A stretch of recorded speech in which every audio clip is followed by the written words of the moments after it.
Hello guys, तो आइए हम अपना जो सीरीज चल रहा था हमारा निफ्टी 50 के स्टॉक का, अब बारी है ग्रासिम इंडस्ट्री लिमिटेड का। तो दोस्तों, ग्रासिम इंडस्ट्री लिमिटेड में हम बनाना नहीं चाह रहे थे वीडियो, लेकिन ये हमारा सीरीज चल रहा है तो हमें ज़रूर इस पे ध्यान देना पड़ेगा और बनाना ही पड़ेगा वीडियो।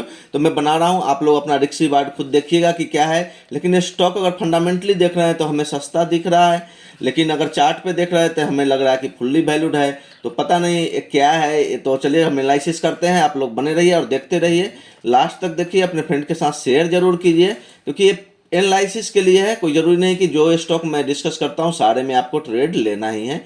लेकिन स्टॉक का मैंने फंडामेंटल चेक किया था, तो फंडामेंटली ग्रासिम इंडस्ट्री जो था हमें सस्ता दिख रहा था अपने इंडस्ट्री से। तो आप लोग बताइएगा, ग्रासिम कभी न्यूज में नहीं रहता है, एक बहुत अच्छी बात है। अपना स्लोली स्लोली स्लोली स्लोली ऊपर की ओर जा ही रहा है। तो आप देख सकते हैं, ऑल टाइम हाई कटा था अभी कुछ ही दिनों पहले, अभी 3-4 वीक पहले, पिछले मंथ में इसका ऑल टाइम हाई लगा था 2014 के आसपास का।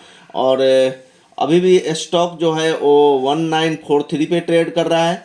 तो आप लोग एक चीज़ कमेंट बॉक्स में लिखिए कि कौन से सेक्टर की कंपनी है। बिना फंडामेंटल जब तक मैं ओपन नहीं करता हूँ, उससे पहले आप कमेंट बॉक्स में डालिएगा कि हम ये जान सके कि आपको पता है कि नहीं कि ये कौन सी इंडस्ट्री है, कौन से सेक्टर की कंपनी है। चलिए दोस्तों, तो हम बात कर लेंगे, सेक्टर भी बताएंगे और अभी चार्ट पे एनालिसिस कर लेते हैं। तो हम पहले मंथली कैंडलस्टिक चार्ट ओपन कर लेते हैं। मंथली कैंडलस्टिक चार्ट में आप अगर देखेंगे तो आपको क्लियर कट दिखेगा कि इसमें करेक्शन हुआ था, करेक्शन के बाद बड़ी मूव आई कोरोना के बाद। उसके बाद स्लोली स्लोली स्टॉक ऊपर जा रहा है और फिर ये ऑल टाइम हाई की तरफ जा रहा है, और ऑल टाइम हाई कटेगा तो फिर यहाँ से कम 10 से 20% का मूव तो आपको देखने को मिलेगा। छोटा स्टॉक रहता है तो 40 से 50% का मूव, और अगर बड़ा स्टॉक है तो 10 से 20% का मूव जरूर देखने को मिलता है अगर ऑल टाइम हाई कटता है तो दोस्तों, ये बहुत ही बड़ी बड़ी बात होती है। किसी भी स्टॉक में ऑल टाइम हाई पे जाकर के बाई करना बहुत मुश्किल काम होता है, और मैं भी ये सब चीज़ रिकमेंड नहीं करता हूँ। आप अपना रिस्क रिवार्ड जरूर देखते रहिएगा। चलिए आते हैं वीकली कैंडलस्टिक चार्ट पे। तो वीकली कैंडलस्टिक चार्ट में भी ट्रेंडिंग है स्टॉक, कोई दिक्कत नहीं है। अभी जो रिसेंट लो बना था वो बना था 1264 का, ये वाली लेवल 1264। तो 1264 जो होगा इसके लिए एक सपोर्ट का काम करेगा। स्टॉक काफ़ी ऊपर है अभी, तो अभी जो इमीडिएट सपोर्ट हो सकता है कि यहाँ 1530 के आसपास का बने, ये वाली जो लो थी वो। लेकिन दोस्तों, अब आपको लॉन्ग टर्म के लिए बनना है तो 1264 रुपये ही स्टॉप लॉस बनता है करेक्ट लेवल का। चलिए आते हैं डेली पे। डेली पे देखते हैं, तो ये डेली चार्ट हमारा लोड हो रहा है और ये लोड हो चुका है। आप देखेंगे तो डेली पे भी ये बुलिश मोमेंटम में ही है, कोई अभी चार्ट में कोई दिक्कत नहीं है, बहुत अच्छा चार्ट अभी दिख रहा है। तो आप लोग इसमें, मैं बाइंग का कोई रिकमेंडेशन नहीं है मेरा। आप लोग अगर बहुत लॉन्ग टर्म के लिए लेना चाहते हैं तो ग्रासिम हमें लग रहा है कि सही है। और अब चलिए हम आते हैं फंडामेंटल पे। फंडामेंटल पे देखेंगे कि कौन से सेक्टर की कंपनी है, इसका फंडामेंटल कैसा है, पी रेशियो क्या है, सब सारा चीज़ डिस्कस करेंगे। तो प्राइस देखेंगे अभी 1942.50 पे है। डिलीवरी परसेंटेज देखते हैं तो लास्ट 10 दिन में लगभग 40 से 45% का delivery percentage, average delivery percentage जो है 40 से 45% का है। चलिए आते हैं टेक्निकल पे। सारे टाइम फ्रेम पे इसने पॉजिटिव रिटर्न दिया है। 10 साल में 262% का रिटर्न इसने जनरेट करके दिया है इन्वेस्टर को। चलिए आते हैं फंडामेंटल पे। अब सेक्टर देखेंगे तो सेक्टर जो है कंस्ट्रक्शन मटेरियल्स बनाती है। इंडस्ट्री जो है सीमेंट एंड कंस्ट्रक्शन मटेरियल्स की है, जिसका मैं बात कर रहा था। तो ये भी कंपनी जो है सीमेंट ओरिएंटेड और कंस्ट्रक्शन मटेरियल ओरिएंटेड कंपनी है, जिसका डिमांड बहुत ज़्यादा है। प्राइस देखेंगे तो 1942.50 है। मार्केट कैपिटलाइजेशन जो है 1,27,903 करोड़ का है। कैटेगरी लार्ज कैप कंपनी है, एब्सोल्युटली निफ्टी 50 का पार्ट है। इंटरप्राइज वैल्यू हो गया है। अब आइए फाइनेंशियल इंडिकेटर में देखते हैं तो अर्निंग पर शेयर जो है 98.27 रुपीज़ पर शेयर है। Price to earning ratio, P ratio जिसका हम बात कर रहे थे कि मैंने चेक किया है, वो 19.77 है। मतलब लगभग 20 की पी इसको मिल रही है। इंडस्ट्री के पी देखेंगे तो 37.87 है, मतलब 38। लगभग दुगना का अंतर है दोनों में दोस्तों, 19 दूना 38। हाँ, लगभग डबल का, मतलब 50% कम वैल्यूएशन पे आपको मिल रहा है अगर इंडस्ट्री से कंपेयर करेंगे तो।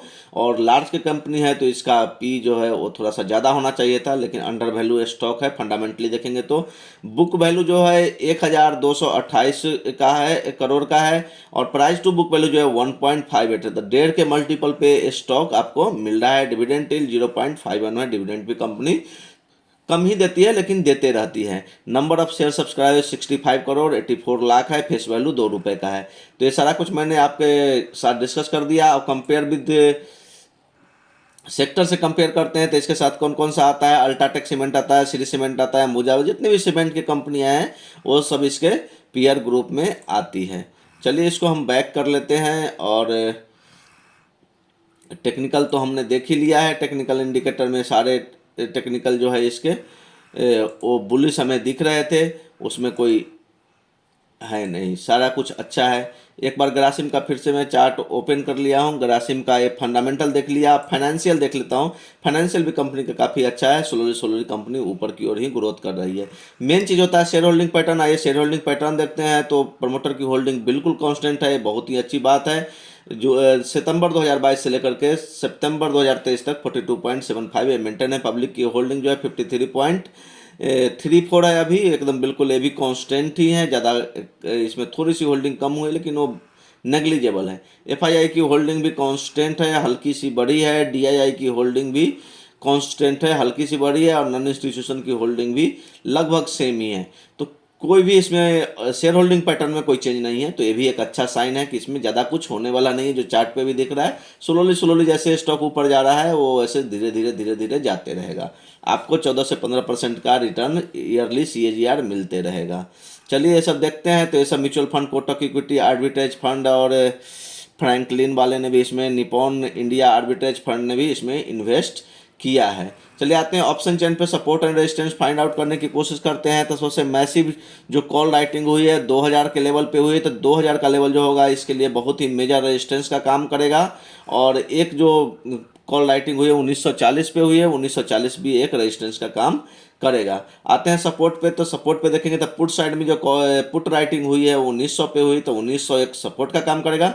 तो हमें लग रहा है कि स्टॉक 1900 से 2000 के बीच में ट्रेड कुछ दिन करेगा, उसके बाद कोई लेवल ब्रेक होगा। तो नीचे का लेवल 1900 का, ऊपर का लेवल 2000 का अभी हमें देखने को मिल रहा है। तो ये कंसोलिडेशन जोन में स्टॉक रहेगा, जैसा कि ऑप्शन चेन दिखा रहा है। और चार्ट पे भी आप देखेंगे तो वही दिख रहा है, ट्रेंडिंग स्टॉक है लेकिन बहुत स्लो मोमेंटम है। तो आप देख सकते हैं सीमेंट सेक्टर की कंपनी है, काफ़ी डिमांड है मार्केट में। तो चलिए दोस्तों, एक कैसा लगा वीडियो आपको, आप कमेंट बॉक्स में जरूर डालिएगा और अपने फ्रेंड के साथ जरूर शेयर कीजिए, जिससे कि उन तक भी ये वीडियो पहुंच पाए और वो भी अपना एनालिसिस खुद से कर पाएँ। Thank you.